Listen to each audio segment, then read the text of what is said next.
A inflação do aluguel subiu em outubro e acumula alta de 20% em 12 meses. E você vai ver também. Virou rotina. A gasolina já sofreu 11 reajustes só esse ano. O Tribunal Superior Eleitoral rejeitou os pedidos de cassação da chapa Bolsonaro-Mourão. A Polícia Federal fez uma operação para buscar documentos na Precisa Medicamentos.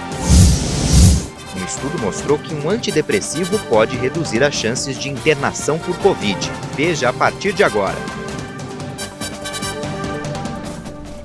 Olá, boa tarde. A inflação do aluguel subiu em outubro e já acumula alta de mais de 20% em 12 meses.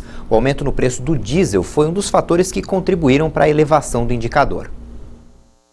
O Índice Geral de Preços Mercado registrou alta e ficou em 0,64% em outubro, depois de ter registrado deflação de 0,64% em setembro.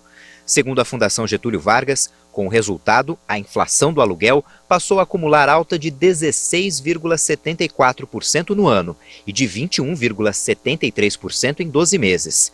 A queda menos intensa registrada no preço do minério de ferro e o aumento no valor do diesel contribuíram para a aceleração da taxa do IGPM. Desde 2020, o índice que serve de parâmetro para o reajuste de diversos contratos de locação de imóveis tem subido bem acima da inflação oficial do país, o IPCA, medido pelo IBGE. Como já era esperado, o Comitê de Política Monetária do Banco Central aumentou ontem a taxa básica de juros. A Selic subiu 1,5 ponto percentual, passou de 6,25% para 7,75% ao ano. Agora a Selic está no maior patamar em 4 anos. Essa é uma forma de tentar segurar o aumento dos preços dos últimos tempos. O Tribunal Superior Eleitoral formou maioria para rejeitar as ações que pediam a cassação da chapa formada pelo presidente Jair Bolsonaro e pelo vice Hamilton Mourão. Os vencedores das eleições de 2018 eram acusados de se beneficiar de disparos em massa de mensagens por meio de aplicativos. Apesar do TSE reconhecer que houve o envio em larga escala de mensagens, a Corte avaliou não ter sido provado que a prática serviu para prejudicar as eleições. Com isso, a maioria dos ministros considerou que não houve impacto nos resultados. No total, o TSE tem 7 ministros e 4 votos formam a maioria. Os ministros Mauro Campbell, Luiz Felipe Salomão e Sérgio Banhos já tinham votado contra a cassação. O caso foi retomado com o voto do ministro Carlos Horbach, que seguiu o mesmo entendimento, formando a maioria entre os 7 integrantes do TSE. Segundo o ministro Horbach, não há provas de irregularidades suficientes para alterar o resultado da votação. Das mais de 400 representações, cerca de 10% das alegações eram de fake news pelas redes sociais. A Polícia Federal realiza hoje uma operação para buscar documentos apresentados pela Precisa Medicamentos ao Ministério da Saúde. Cerca de 50 agentes da Polícia Federal e 8 servidores da Controladoria Geral da União participam de uma operação de busca de documentos da Precisa Medicamentos relacionados à vacina Covaxin. A empresa fez a intermediação entre o laboratório indiano Bharat Biotech e o Ministério da Saúde para a compra do imunizante. Após denúncias de irregularidades na CPI da Covid, o contrato de R$ 1 bilhão e 600 milhões de reais foi cancelado. A operação envolve 11 mandados de busca e apreensão para serem cumpridos nas cidades de Brasília, São Paulo e Campinas. A CGU explicou que nas investigações sobre a Covaxin foi descoberto que a Precisa apresentou documentos falsos ao Ministério da Saúde e à própria Controladoria. Também foi constatada irregularidade em carta-fiança apresentada pela Precisa. A empresa que emitiu o documento não tem autorização do Banco Central para exercer esse tipo de atividade. Em nota, a Precisa Medicamentos afirmou que tem colaborado com as autoridades e os órgãos de fiscalização e controle, prestando todos os esclarecimentos. Um ensaio clínico aponta que um medicamento antidepressivo pode reduzir as chances de internações em pacientes com Covid-19.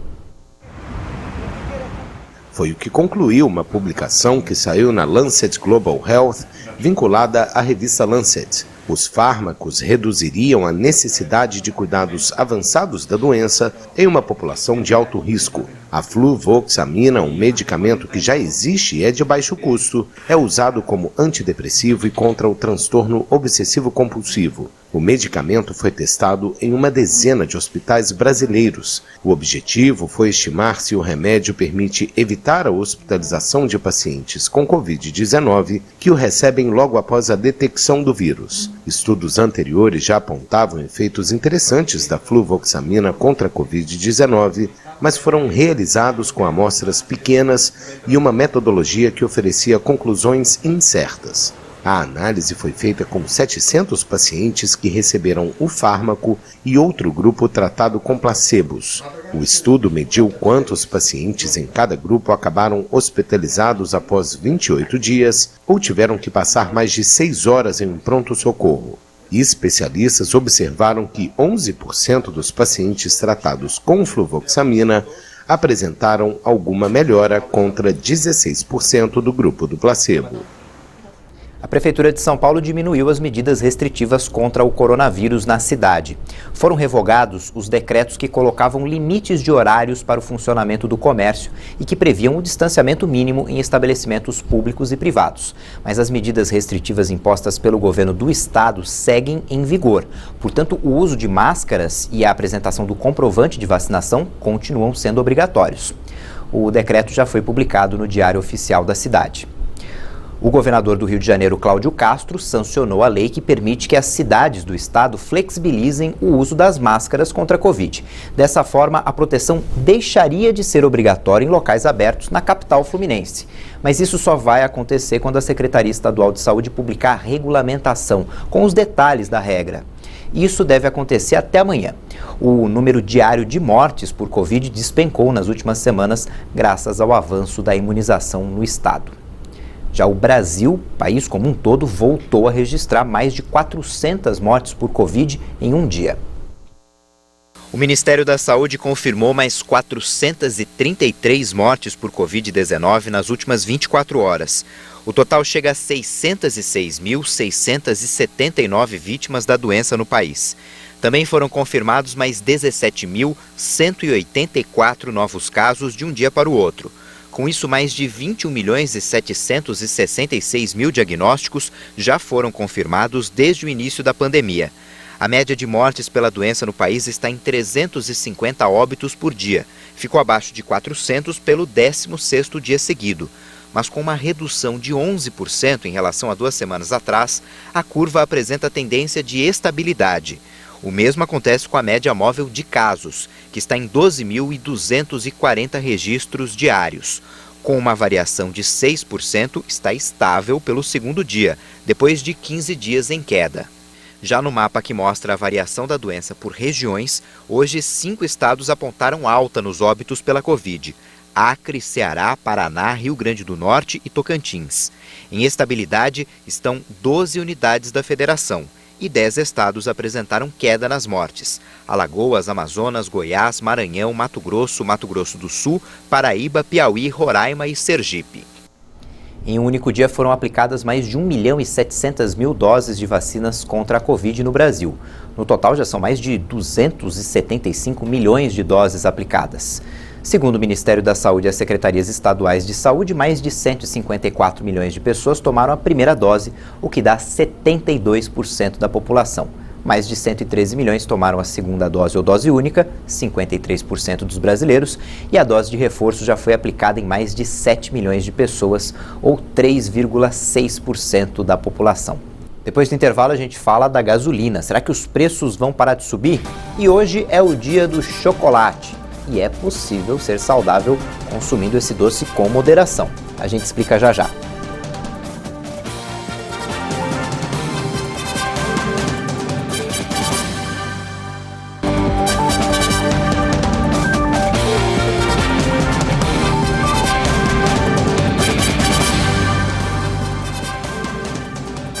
A Assembleia Legislativa de São Paulo aprovou um projeto de lei que acaba com a meia entrada para categorias em eventos culturais e esportivos do Estado. A lei segue para a sanção do governador. O projeto de lei aprovado na Alesp, de autoria do deputado Arthur Duval, do Patriotas, defende que a meia entrada em eventos artísticos, nos cinemas, teatros, entre outros, hoje reservada a apenas algumas categorias, como idosos e estudantes, deve ser válida a todas as pessoas. Mas isso na prática significa o fim do benefício, já que a meia entrada passaria automaticamente a ser o preço padrão cobrado pelas bilheterias.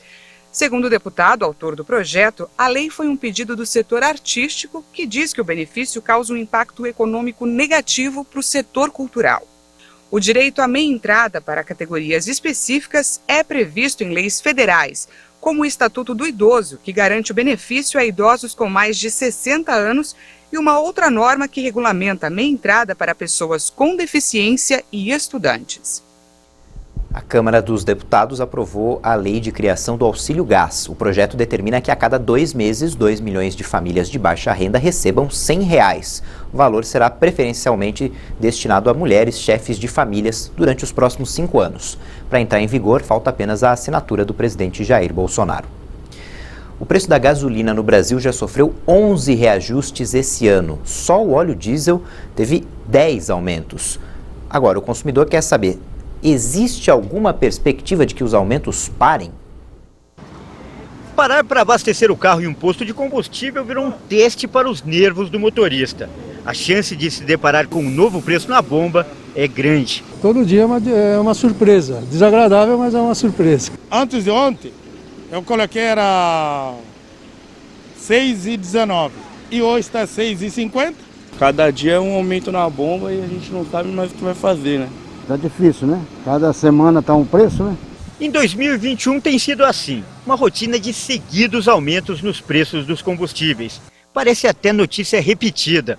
Essa reportagem foi veiculada pelo HIT Notícias há menos de 2 meses. Para o consumidor brasileiro economizar gasolina no momento em que o preço sobe sem parar. Só esse ano, os 9 reajustes acumulados passaram dos 50%. Os reajustes acumulados nesse ano chegam a 51%, superam a inflação e pesam no bolso do consumidor. E daquela reportagem para essa já foram mais 2 aumentos. No total, o óleo diesel contabiliza esse ano 10 elevações no preço e a gasolina outros 11 reajustes. Em 19 estados brasileiros, o preço da gasolina, inclusive, está acima dos R$ 6.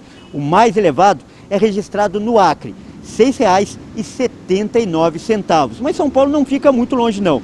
Nesse posto aqui no centro, o valor do litro está em R$ 6,49. Esses valores foram publicados no Diário Oficial da União e fazem parte da nova tabela de preços médios ponderados ao consumidor final, o PMPF. Mas existem locais onde o valor supera esse patamar. Essa foto é de um posto da Zona Sul do Rio de Janeiro, onde o litro da gasolina custa mais de R$ 7. Nesse outro, em Porto Alegre, o consumidor também encontra o litro da gasolina por R$ 7,09. Esses aumentos foram previstos pelo economista Joelson Sampaio, da Fundação Getúlio Vargas, na reportagem feita em agosto. Olhando 2021, há ainda uma tendência de manutenção de um preço alto da gasolina, ou seja, de uma pressão, né, dos preços de combustíveis até o final do ano por conta do aumento do preço da commodity e também por conta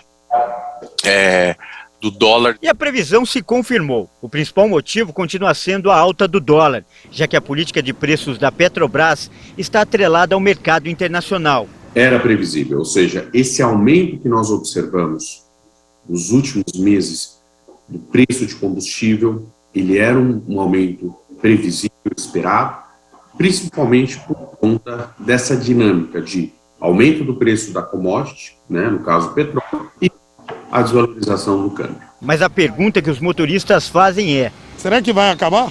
Quando? Sei lá se depende do governo nosso, governo federal, governo estadual, sei lá. Um fala que depende do outro, mas a gente até agora não tem resultado nenhum. Se fosse só o combustível, a gente daria um jeito, mas é tudo, né? É carne, é café, energia elétrica, só subindo. Eu acredito que até o final do ano a gasolina chega a R$10 o litro. Nós estamos num ciclo já onde o câmbio ele teve uma desvalorização bastante expressiva em 2021. Então, daqui para frente, nós ainda vamos observar uma certa pressão nos preços dos combustíveis, mas não a gente observou no passado. Então, tende a arrefecer, mas ainda teremos uma pressão para os próximos meses nos combustíveis. E aí, em 2022, a gente espera que essa situação não só melhore, mas, de alguma forma, reverta para a gente conseguir ter uma inflação mais controlada na economia brasileira. Uma das soluções para amenizar o problema seria reduzir a carga de impostos, principalmente o ICMS, que é cobrado pelos estados. Só na gasolina, o tributo representa 27,7% do preço. A Câmara dos Deputados, inclusive, aprovou um projeto que estabelece um valor fixo para o ICMS. Atualmente, a cobrança é feita por uma porcentagem definida por cada estado. Mas a proposta sofreu grande resistência dos governadores e está em discussão no Senado. O ICMS é um imposto caro, né? É um imposto onde chega a alguns estados a cobrar 34% do preço da bomba, né? Ele não é aplicado ad rem, como eles falam, antes de chegar na bomba. Quer dizer, o momento de aplicação do ICMS é no preço máximo da gasolina. Mas não é só o ICMS. Nós temos outros problemas sérios. Nós temos o problema do etanol, que também subiu muito, que também vai na composição da gasolina. Nós temos o problema do biodiesel, que também subiu exageradamente e vai na composição do diesel. Enquanto não há uma solução para os preços altos, o jeito é economizar. Uma lição que os motoristas estão sendo obrigados a aprender no dia a dia. Procuro não correr, não procuro... Enfim, andar sempre na marcha que mais leva o carro tranquilo. Então a gente procura gastar menos nesse sentido. Devagar, não acelerar muito e procurar ficar mais parado do que andando, esperando o passageiro no ponto ou por aplicativo, né? Se você rodar atrás de passageiro, você acaba gastando mais do que ganhando, ou empatando, aí não compensa. A economia que eu faço, a hora que eu não tenho, eu deixo o carro parado, não sai.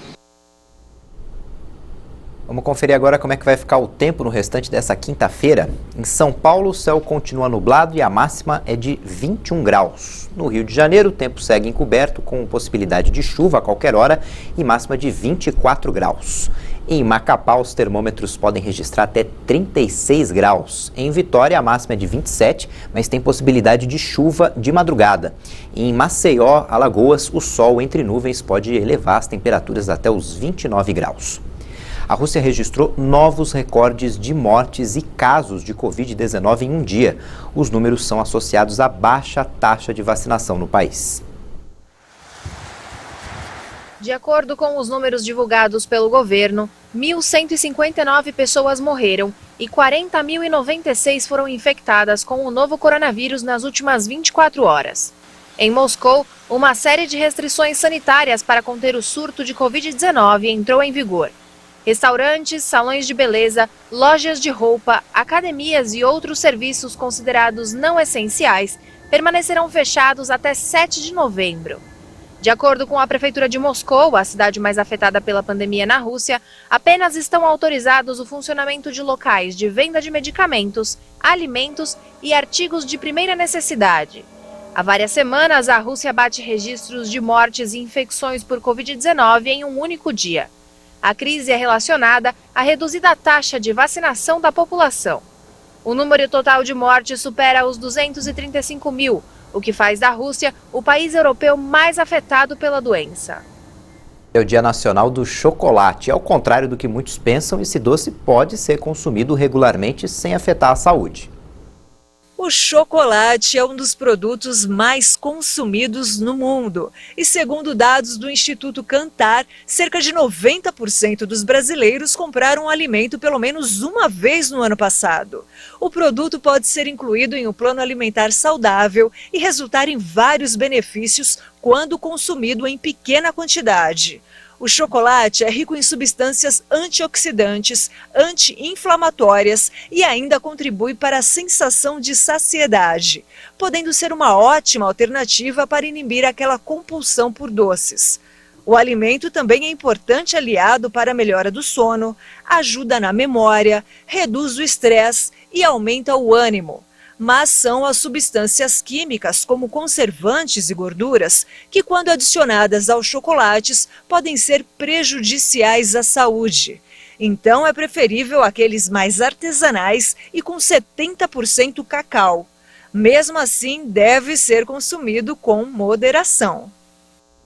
Essa edição fica por aqui, mas no YouTube você pode rever nossas reportagens. Daqui a pouco tem outras informações com a Juliana Dariva. Tchau, boa tarde.